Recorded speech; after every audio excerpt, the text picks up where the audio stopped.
মহানায়কৰ মহাপ্ৰস্থান কালি পঞ্চভূতত বিলীন হ'ল মহানায়কগৰাকীৰ নশ্বৰ দেহ আমি কালিৰ পৰা দৰ্শকসকলক দেখুৱাই আছো সেই আৱেগিক মুহূৰ্ত সকলোৱে অশ্ৰুসিক্ত নয়নেৰে শেষ বিদায় জনালে প্ৰাক্তন মুখ্যমন্ত্ৰী তৰুণ গগৈক যেটো চিৰ বিদায় ললে আমাৰ মাজৰ পৰা এগৰাকী বৰ্ষিয়ান ৰাজনীতিবিদে আৰু কালি দেখিবলৈ পোৱা গ'ল কালিৰ দিনটোত হাজাৰ হাজাৰ লোকে শেষকৃত্য অনুষ্ঠানত অংশগ্ৰহণ কৰিছিল ধৰ্মীয় ৰীতি-নীতিৰে নৱগ্ৰহত শেষকৃত্য সম্পন্ন হ'ল তৰুণ গগৈৰ পুত্ৰ গৌৰৱ গগৈয়ে সম্পাদন কৰিলে সকলো নীতি নিয়ম আমি দৰ্শকসকলক দেখুৱাই আছিলো কালিৰ দিনটোৰ পৰিৱেশ কালিৰ দিনটোত দেখিবলৈ পোৱা গ'ল সকলোৱে এইদৰে জনতাৰ নেতাগৰাকীক চিৰ বিদায় জনালে মহানায়কক হেৰুৱাই এতিয়া শোকস্তব্ধ হৈ পৰিছে ৰাজ্যবাসী ৰাজ্যৰ বিভিন্ন প্ৰান্তত শ্ৰদ্ধাঞ্জলি অনুষ্ঠানৰ আয়োজন কৰা হয় নেতাজনৰ প্ৰতি থকা শ্ৰদ্ধা মৰম কালি দেখিবলৈ পোৱা গ'ল ৰাজ্যৰ প্ৰান্তে প্ৰান্তে আৰু কালি নৱগ্ৰহ শ্মশানৰ আমি দৃশ্য দৰ্শকসকলক দেখুৱাইছিলো নৱগ্ৰহ শ্মশানত নিয়াৰ আগমুহূৰ্তত যেতিয়া চৰকাৰী কলাক্ষেত্ৰৰ পৰা চৰকাৰী বাসভৱনলৈ লৈ যোৱা হৈছিল তেখেতৰ নিথৰ দেহটো তেতিয়াৰ পৰা আচলতে জনতাৰ সোঁত যোৱা কেইদিনতো একেই মানুহৰ ভিৰ পৰিলক্ষিত হৈছিল চৰকাৰী বাসভৱনত কালি শেষ বিদায় দিলে পৰিয়ালৰ আত্মীয় কুটুম পত্নী ডলি গগৈ কন্যা চন্দ্ৰিমা গগৈ পুত্ৰ গৌৰৱ গগৈ সহিতে বোৱাৰী আৰু নাতিয়ে আৰু দেখিবলৈ পোৱা গ'ল কালি যিদৰে অগণন লোকৰ সমাগম সমান্তৰালকৈ ৰাজনীতিবিদসকল আহিছিল কেৱল কংগ্ৰেছৰ নেতাকৰ্মীসকলে নহয় প্ৰতিটো ৰাজনৈতিক দলৰ নেতাসকল আহিছিল সকলোৱে শ্ৰদ্ধা জনাইছে তেওঁলৈ সকলো কালি আৱেগিক হৈ পৰিছিল আৱেগবিহ্বল এক পৰিৱেশ কালি দেখা গৈছিল চৰকাৰী বাসভৱনত আমি দুটা দৃশ্য যদি সম্ভৱ হয় আমি দেখুৱাব চেষ্টা কৰিম এফালে নৱগ্ৰহৰ দৃশ্য আৰু আনফালে কালি যেটো চৰকাৰী বাসভৱনত কেনেকৈ মৰ্মান্তিক এখন ছবি পৰিলক্ষিত হৈছিল যেটো আত্মীয় স্বজনৰ সমান্তৰালকৈ দেখা গৈছিল কালি মন্ত্ৰী ডক্টৰ হিমন্ত বিশ্ব শৰ্মা পৰিয়াল সহিতে আহিছিল মাংগলিক কাৰ্যত অংশগ্ৰহণ কৰিবলৈ তাৰ পাছতে আহিছিল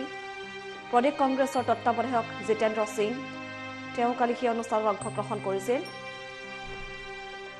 আমি সেই দৃশ্যাৱলী দৰ্শকসকলক দেখুৱাইছিলো বাহিৰত শুনা গৈছিল সকলোৰে মুখত এটাই মাত্ৰ শব্দ যে তৰুণ গগৈ জয়ী হওক তৰুণ গগৈ অমৰ হওক এনে ধ্বনি শুনা গৈছিল সকলোৰে মুখে মুখে আৰু একাংশ শিল্পীৰ দল আহিছিল তেওঁলোকে কালি মুখ্যমন্ত্ৰীগৰাকীৰ প্ৰাক্তন মুখ্যমন্ত্ৰীগৰাকীৰ পদচিহ্ন সংৰক্ষণ কৰিছিল সংগ্ৰহ কৰিছিল আৰু সংৰক্ষণৰ ব্যৱস্থা কৰিছে তেওঁলোকে বেলতলাত শিল্পালয়ৰ সংৰক্ষণৰ তেওঁলোকে ব্যৱস্থা কৰিব বুলি কালি সংবাদ মাধ্যমৰ আগত মন্তব্য প্ৰকাশ কৰিছিল আমি সেই দৃশ্যাৱলী দৰ্শকসকলক দেখুৱাইছিলো আৰু তাৰ পাছতেই পুনে পুনে লৈ অনা হয় চৰকাৰী বাসভৱনৰ পৰা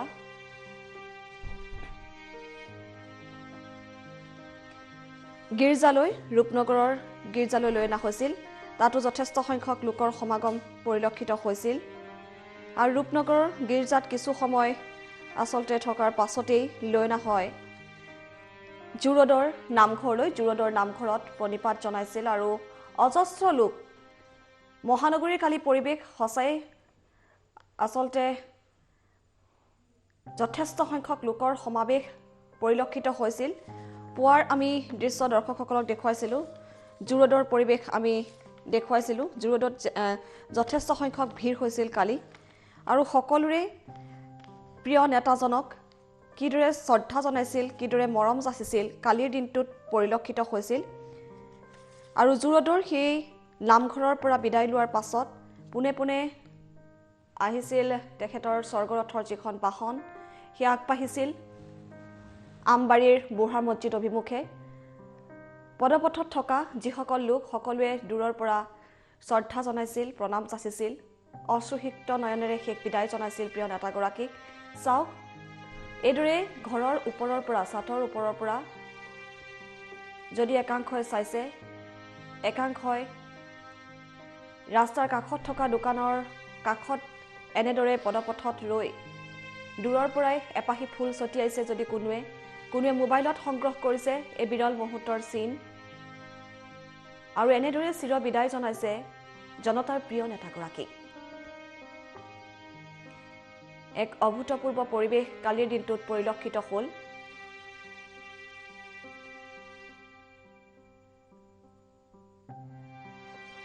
জনতাৰ নেতা বুলি আচলতে এই কাৰণে কোৱা হৈছে কাৰণ তেওঁ সকলোতকৈ পৃথক আছিল তেওঁৰ ব্যক্তিত্বই আচলতে সুকীয়া আছিল বহু এনে ৰাজনীতিবিদ আছে কিন্তু এওঁৰ দৰে প্ৰাক্তন মুখ্যমন্ত্ৰী তৰুণ গগৈৰ দৰে আচলতে হ'ব নোৱাৰিলে বহুতে এনেধৰণৰ মন্তব্য কৰিছে তেওঁ সুকীয়াভাৱেই তেওঁ পৃথক আৰু তেওঁ সেয়ে জনতাৰ প্ৰিয় এগৰাকী নেতা হ'ব পাৰিলে তেওঁৰ আদৰ্শ আজি নতুন প্ৰজন্মই ধৰি ৰাখিব লাগিব তেওঁৰ যিসমূহ পৰামৰ্শ দিছিল যিসমূহ অৱদান আগবঢ়াই থৈ গৈছে সেয়া যাতে সজীৱ হৈ থাকে সদায় আমাৰ মাজত চিৰযুগমীয়া যাতে হৈ থাকে সেয়াই সকলোৱে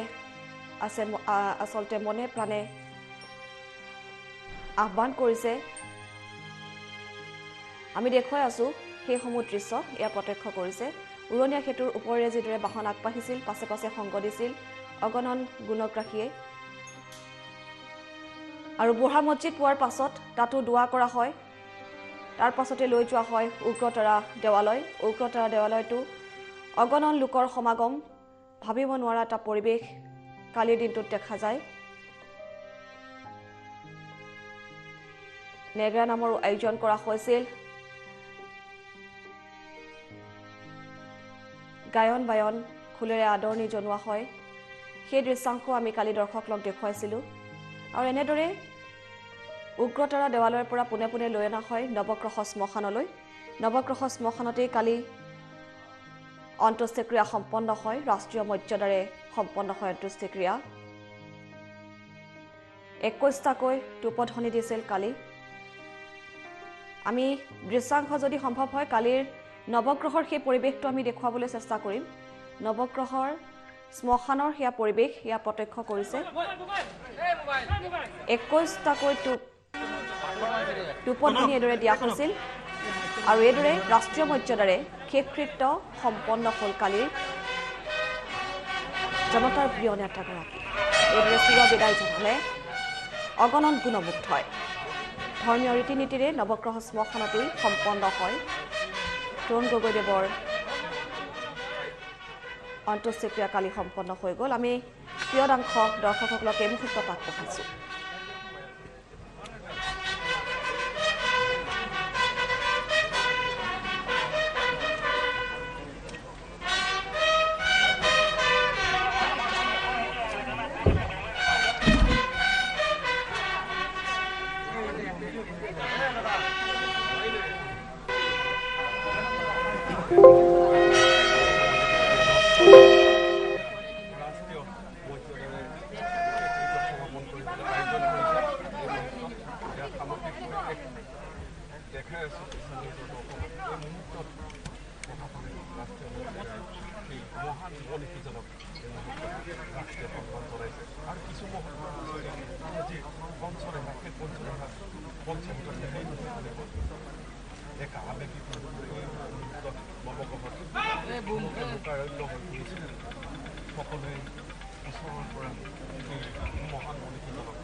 আৰু ইয়া দেখিবলৈ পোৱা গ'ল কালি ৰাষ্ট্ৰীয় মৰ্যাদাৰে শেষকৃত্য সম্পন্ন হ'ল ৰাজ্য চৰকাৰৰ বিষয়ববীয়াসকল আহিছিল অসমৰ মুখ্যমন্ত্ৰী তৰুণ গগৈ চন্দ্ৰমোহন পাটোৱাৰী কে ধৰি বহুকেইজন গণ্যমান্য ব্যক্তি উপস্থিত আছিল ৰাজ্য চৰকাৰৰ মন্ত্ৰী বিধায়কসকল উপস্থিত আছিল কংগ্ৰেছ দলটোৰ বিধায়কসকল উপস্থিত আছিল সকলোকে দেখিবলৈ পোৱা গৈছিল কালি সকলো হুকত ম্ৰিয়মান হৈ পৰিল আমি দৃশ্যাংকসমূহ দেখুৱাই আছোঁ আৰু কালি পুত্ৰ গৌৰৱ গগৈয়ে শেষ কৃত্য সম্পন্ন কৰিলে কালি মুখাগ্নি কৰিলে পুত্ৰই আৰু চিকিৎসাৰ সময়ত সমগ্ৰ অসম যাব বিচাৰিছিল বুলি কালি পুত্ৰই উল্লেখ কৰিছিল সেই সপোন আধৰুৱা হৈ গ'ল আৰু সেই সপোনটো পুত্ৰ হিচাপে তেওঁ পালন কৰিব বুলি উল্লেখ কৰিছে আৰু লগতে কৈছে যে চিতাভস্ম দেউতাকৰ চিতাভস্ম অসমৰ প্ৰতিটো প্ৰান্তলৈ লৈ যাব এনেধৰণৰ মন্তব্য প্ৰকাশ কৰিলে কালি আৰু এনেদৰেই কালিৰ দিনটোত দেখা গ'ল সকলোৱে অশ্ৰুসিক্ত নয়নেৰে শেষ বিদায় জনালে জনতাৰ প্ৰিয় নেতাগৰাকী